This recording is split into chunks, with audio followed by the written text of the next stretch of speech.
प्रिय दर्शकों, जय श्री राम। जो राम का नहीं वो किसी काम का नहीं, इसी वाक्य के साथ में आज हम पुनः आपके समक्ष हाजिर हुए हैं, उपस्थित हुए हैं।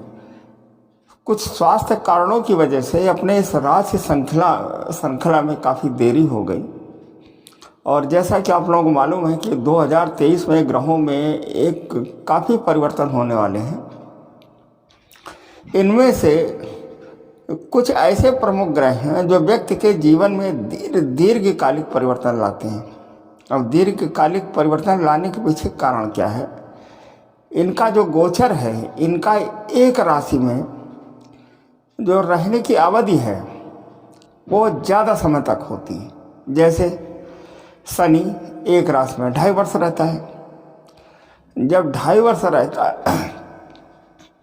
रहता है तब 3 राशियों में उनका गोचर 7.5 उनकी बनती है। 2.5 वर्ष, फिर 2.5 वर्ष, फिर 2.5 वर्ष, माने चंद्रमा से एक खाना पहले 12वें स्थान में 2.5 वर्ष, और चंद्रमा पर और चंद्र लग्न से फिर दूसरे स्थान पर, अगले स्थान पर 2.5 वर्ष, माने 7.5 बनती है। इसी तरह से हमारा राहु है। राहु और केतु ये 2 ग्रह ऐसे छाया ग्रह हैं जो ग्रहों की श्रेणी में नहीं आते हैं। इन्हें हम, चूंकि ये छाया ग्रह है, ये नोडल पॉइंट्स हैं। जब चंद्रमा जिस बिंदु को काटता है तो उन बिंदुओं को, ऊपर वाले बिंदु को राहु और नीचे वाले को केतु। इनका जो गोचर है ये एक राशि में 1.5 वर्ष रहते हैं। तो इनका जो कार्यकाल है और राहु का गोचर 18 वर्ष का होता है। तो 12 खाने में, माने 12 भाव में राहु 18 वर्ष में अपनी यात्रा को पूरी करते हैं। अब गुरुदेव सबसे शुभ ग्रह, देवताओं के गुरु गुरुदेव जुपिटर, जिसे 9 नंबर और 12 नंबर से लिखते हैं। गुरु की 2 राशियां हैं। 9 नंबर माने धनु और मीन। इनका जो गोचर है वो 1 वर्ष का है। अगर आज गुरुदेव मीन राशि में है तो ठीक 12 वर्ष बाद ये मीन राशि में ही गोचर करेंगे। बाकी सूर्य, इनका गोचर प्रतिमाह का है। चंद्रमा 2.25 दिन का है, माने एक माह में कम से कम 28 या 29 दिन में ये पूरे भाव में चक्कर ये लगा जाते हैं। अपनी 12 राशियों में ये भ्रमण कर लेते हैं। और सूर्य अपने 12 राशियों में 12 माह माने 1 वर्ष में गोचर करते हैं। इस समय सूर्य मकर राशि में है। तो मकर राशि में सूर्य देव का भ्रमण है। और रह गया बुध आपके धनु राशि में है। और मंगल इस समय वृष राशि और मिथुन राशि में लगातार वक्री मार्गी होकर के अपने राशि का परिवर्तन करेंगे। राहु मेष राशि में है और आपके केतु ये तुला राशि में है। तुला राशि ये 7वीं राशि है जिसका स्वामी शुक्र है। और अब इनके नेचर और आचरण भी जो है बता देता हूँ। सबसे पहले बात करते हैं राहु की। राहु का जो नेचर है वैसे शास्त्रों में लिखा है कि कुजवत केतु शनिवत राहु। कुज माने मंगल, मंगल का प्रभाव रखने वाले हमारे केतु भगवान हैं और शनि का प्रभाव रखने वाले हमारे राहु हैं। लेकिन ये जिस राशि में बैठते हैं उस राशि का ही फल करते हैं। उस राशि के गुण और दोष में कमी या अधिकता ले आते हैं। और केतु ध्वज के कारक हैं। राहु को छिद्र ग्रह भी कहा गया है। राहु बाधाएं बहुत खड़ी करते हैं। मैंने प्रायः ये देखा है कि राहु की स्थिति जिस भाव में होती है उस भाव का जो कारकत्व है, जैसे राहु की अगर स्थिति 7वें स्थान में है, 7वां स्थान विवाह का स्थान है। एक कन्या जातक के लिए उसके पति का स्थान है। अगर राहु की स्थिति 7वें स्थान में है तो विवाह में बाधाएं जरूर से जरूर ये खड़े कराएंगे। क्योंकि विवाह कराने के लिए जो रिस्पॉन्सिबल हमारे ग्रह हैं वो गुरु हैं। गुरु ने विवाह अगर करा भी दिया तो राहु ने बाधाएं खड़ी करके या तो उनमें आपस में वैमनस्यता करा दी या तलाक की स्थिति पैदा करा दी। ये राहु का काम है। केतु ध्वज के कारक हैं। केतु से कलंक बहुत लगता है, अननेसेसरी अपलोक की स्थिति, अपमान की स्थिति होती है। ये ध्वज के कारक हैं। राहु और गूढ़ ज्ञान के कारक हैं, तो राहु के अंदर कुछ कमियां भी हैं। तो इस तरह अब बात कर लेते हैं गुरु की। गुरु हमारे देव गुरु हैं। बहुत विशाल का इनका आकार है और गुरु के बारे में कहा यह गया ये देवताओं के गुरु हैं, ये हरदम अच्छा ही फल देते हैं, ऐसा नहीं है। गुरु जब मार्केज की स्थिति बनाते हैं तो गुरु शारीरिक कष्ट बहुत दे, खासतौर से हार्ट पर गुरु प्रभाव डालते हैं। गुरु का जो गोचर है वो 12 महीने का है, 1 वर्ष का है। इस समय गुरु मीन राशि में है। अभी 23 अप्रैल 2023 को गुरु मेष राशि में ट्रांसफर कर जाएंगे। और आपके जो शनि देव हैं इस समय मकर राशि में है। 17 जनवरी को ये ट्रांसफर करके कुंभ राशि में आ गए। राहु पूरे वर्ष भर मेष राशि में ही रहेंगे। मित्रों, बात कर लेते हैं कन्या राशि की। अभी तक मैंने बात की मेष राशि, वृष राशि, मिथुन राशि और कन्या राशि की मैंने आज तक बात की। माफ कीजिएगा, सिंह राशि तक मैंने अब बात करें कन्या राशि की। राशियों के बारे में बताने की आवश्यकता मैं नहीं समझता हूँ। देखिए 12 राशियाँ हैं। हर राशि को एक अंक से लिखा जाता है। 1 नंबर को मेष, 2 नंबर को वृष, 3 नंबर को मिथुन, 4 नंबर को कर्क, 5 नंबर को सिंह, 6 को कन्या, 7 नंबर को तुला, 8 नंबर को वृश्चिक, 9 नंबर को धनु और 10 नंबर को मकर और 11 को कुंभ और 12 को मीन। केवल सूर्य और चंद्रमा को छोड़ करके हर राशि पर 2-2 ग्रहों का आधिपत्य है। जैसे मेष राशि और वृश्चिक राशि मंगल, वृष राशि और तुला राशि शुक्र, कन्या और मिथुन राशि का स्वामी बुध और धनु और मीन राशि का स्वामी गुरु और मकर और कुंभ राशि का स्वामी शनि। मित्रों, आज बात करेंगे हम कन्या राशि की। जैसा कि हमने अपने थंबनेल में लिखा है, होगा शत्रुओं का नाश। अगर आपके शत्रु हैं, देखिए शत्रु 2 तरह के होते हैं। एक शत्रु तो वो जो आपके सामने आए, उनसे तो लड़ना बड़ा आसान है, उनसे लड़ा जा सकता है कि उनकी चालों के बारे में हमें पता रहता है। एक शत्रु छिपे हुए शत्रु होते हैं जो इतना नुकसान कर जाते हैं कि जो नुकसान बर्दाश्त से बाहर होता, पता भी नहीं लगता किसने नुकसान किया। तो छिपे हुए शत्रुओं का भी नाश होना है, कैसे होना है, इसके संदर्भ में हम चर्चा करते हैं, बात करते हैं। मित्रों, कन्या राशि में 17 तारीख के बाद, 17 जनवरी के बाद जो आपके शनि और कुंभ राशि में प्रवेश कर जाएंगे। कन्या राशि के लिए, कन्या लग्न के लिए कुंभ राशि उसके 6वें स्थान पड़ती है। 6वां स्थान रोग और ऋण का स्थान है। और जो आपके गुरु हैं वो 23 अप्रैल के बाद 8वें स्थान में गोचर करेंगे मेष राशि में।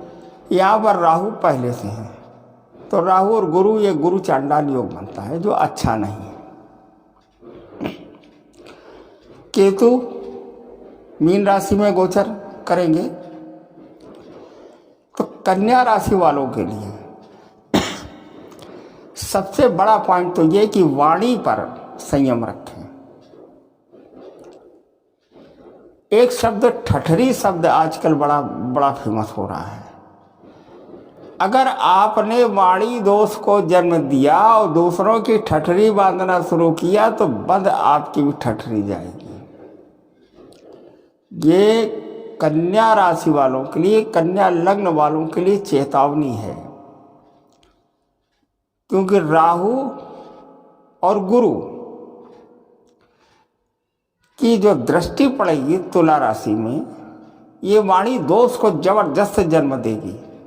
सबसे पहले तो हम ये बता देते, आजकल सोशल मीडिया पर एक ठठरी शब्द चल रहा है कि हम ठठरी बांध देंगे, ठठरी बांध देंगे। अब जो लोग इस शब्द का इस्तेमाल कर रहे हैं उनकी बात तो नहीं करते हैं, लेकिन ठठरी का आज मैं अर्थ बता देता हूँ कि वास्तव में ठठरी होती क्या है। शास्त्रों में कहा गया सत्यम ब्रूयात् अप्रियम न ब्रूयात्। सत्य तो आप बोलें लेकिन अप्रिय न बोलें।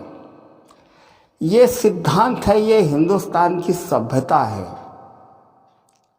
इसके बावजूद भी लोग बड़े प्यार से सुनते हैं। जब व्यक्ति की मृत्यु हो जाती है तो उसे जिस लकड़ी के स्ट्रेचर पर उसे ले जाते हैं उसे बोलते हैं ठठरी। जब ठाठ पड़ा रह जाएगा, जब लाद चलेगा बंजारा, माने ये अंतिम यात्रा के समय प्रयोग में लाने वाला जो स्ट्रेचर है, इंग्लिश में जिसे बोलेंगे, उसे ठठरी बोलते हैं। जो व्यक्ति आपके पास हाथ जोड़ करके आया कि आप हमारे भविष्य के बारे में कुछ बताएंगे, उसकी ठठरी बारते हो और ऐसे मंच से। खैर, तो फिलहाल हम किसी का नाम नहीं लेते और हम इस टॉपिक को आगे नहीं बढ़ाना चाहते, लेकिन ये तय है 2023 में कि ठठरी बारने वालों की ठठरी बरेगी जरूर, ठठरी बांधने वालों की ठठरी बंधेगी जरूर। ये हमारा ज्योतिषी आंकड़ा है।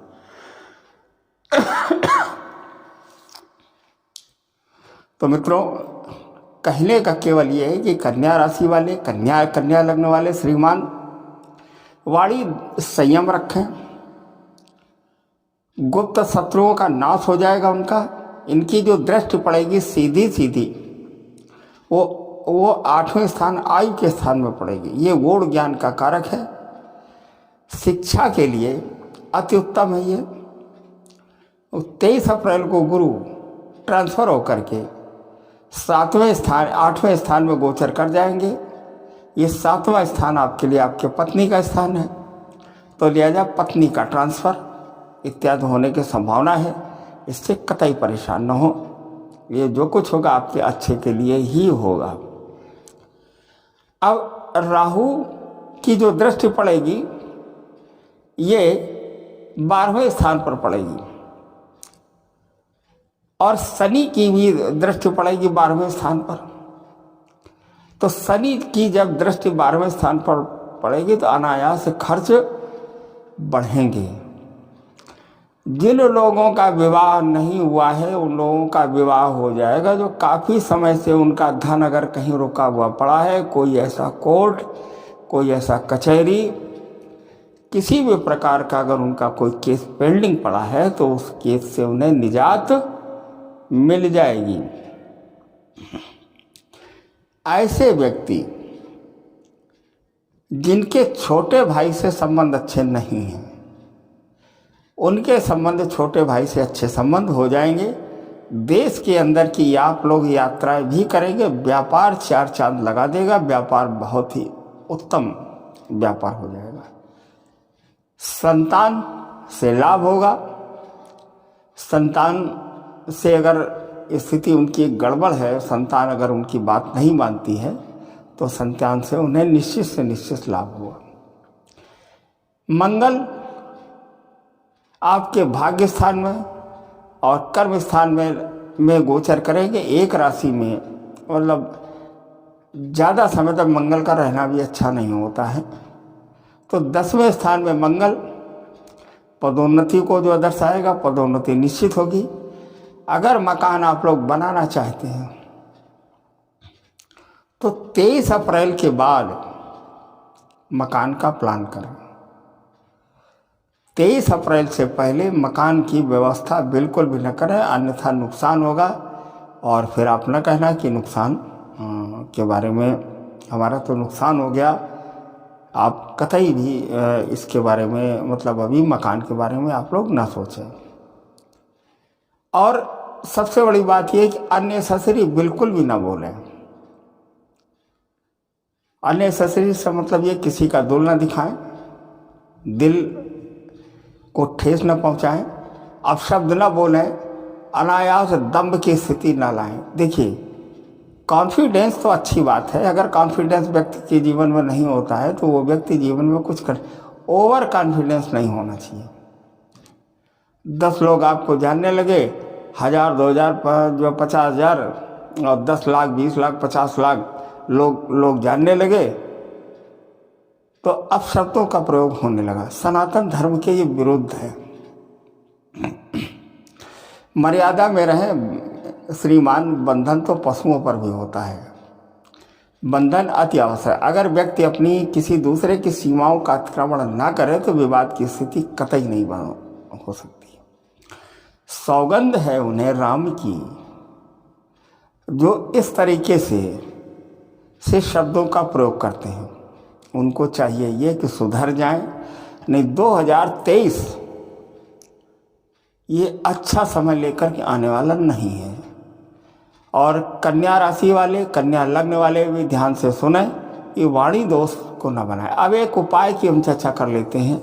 हालांकि शुरुआत में ही मैंने बताया था कि एक उपाय के बारे में भी हम बताएंगे, कि उपाय की हम चर्चा कर लेते हैं कि उपाय क्या करना चाहिए। मित्रों, शनि 6ठे स्थान में है, अपनी मूल त्रिकोण राशि में है, ये तो रिजल्ट अच्छे देगा। लेकिन गुरु का राहु के साथ में आना ये अच्छे लक्षण नहीं आर्थिक रूप से। इसके लिए आपको करना क्या है, एक आप नारियल ले लें, पानी वाला नारियल, और एक छेद वाला तांबे का सिक्का ले लें, कुछ मीठे बतासे रख करके काले कपड़े में बांध करके उसे शनिवार को बहते हुए जल में प्रवाहित करें। एक मंत्र मैं आपको जो बता देता हूँ, ओम राम राहवे नमः, ओम राम राहवे नमः, फिर से याद करें। करना क्या है, एक नारियल लेना है, हरा नारियल, पानी वाला, कच्चा नारियल, उसमें एक तांबे का सिक्का लेना है, कुछ थोड़े से बतासे लेना है। दक्षिणा की बात नहीं करता हूँ, क्योंकि ये जो सिक्का है ये नदी में डालना, ये भारत सरकार का प्रचलन का एक साधन है, इसको नष्ट नहीं करेंगे। तांबे का छेद वाला सिक्का या तांबे का कोई वासर ले लें और काले कपड़े में बांध करके उसे जल में प्रवाहित करें और एक मंत्र ओम राम रावे नमः, इस मंत्र का जाप अवश्य करें। 8वें स्थान में राहु गुरु के साथ में अच्छे रिजल्ट नहीं देता है। मित्रों, ये तो हमने कन्या राशि की बात करी। अच्छा, एक बात और मैं जो बता देता हूँ, जितनी बातें मैं आपको बता रहा हूँ ये केवल गोचर पर आधारित है।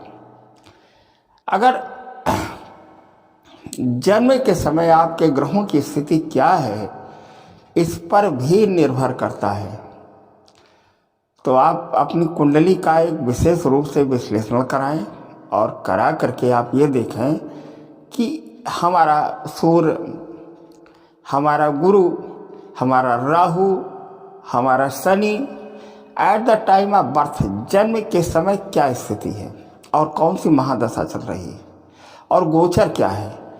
इन 3-4 चीज़ों का मिला जुला जो फल है वो राशि फल में आता है। तो मित्रों, अगर कुंडली का विश्लेषण नहीं हो पा रहा है तो नीचे हमारे नंबर दिया है, मैं आपको बता देता हूँ, 9450347651। इस मंत्र का आप लोग माफ़ कीजिएगा, ये हमारा मोबाइल नंबर है और ये मोबाइल नंबर पर आप व्हाट्सएप पर मैसेज आप भेज करके कुंडली विश्लेषण के लिए अपॉइंटमेंट आप ले सकते हैं और आप कुंडली से परामर्श आप ले सकते हैं। जब तक पूरी तरह से कुंडली का विश्लेषण ना करा ले तब तक तब तक जो है किसी ग्रह के फल को पूरी तरह से आप लोग ना मानें। दूसरी चीज़, अभी जो मैंने बताया है, जो आजकल बड़ा सुनने में आ रहा है कि ठठरी बंधी है और ठठरी बंध रही है, तो मित्रों इसे अन्यथा न लें। किसी व्यक्ति के लिए हमारे कोई अपशब्द नहीं है, लेकिन ये मैं जो बता रहा हूँ कि कन्या राशि ग्रहों की जो स्थिति इस तरीके की होने वाली है, अगर कन्या लग्न या कन्या राशि किसी की है, अगर उसने इस तरीके के शब्दों का इस्तेमाल करना शुरू किया या जारी रखा, तो मित्रों जिस समय ग्रहों की मार चलती है ना, तो कोई साथ नहीं देता है, सब मैदान छोड़ करके भाग जाते हैं। तो अभी समय है और समय का सदुपयोग करें। जय श्री राम में, भगवान श्री राम में मन लगाएं, उनकी साधना करें जो कार्य है। और एक बार फिर कहूँगा कि सनातन धर्म हमारा सर्वोच्च धर्म है, इस धर्म का कहीं अपमान न होने दें। जो राम का नहीं वो किसी का भी हो नहीं सकता। इसके साथ में हम अपने वीडियो को समाप्त करते हैं।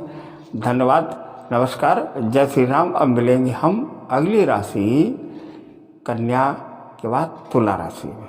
जय श्री राम।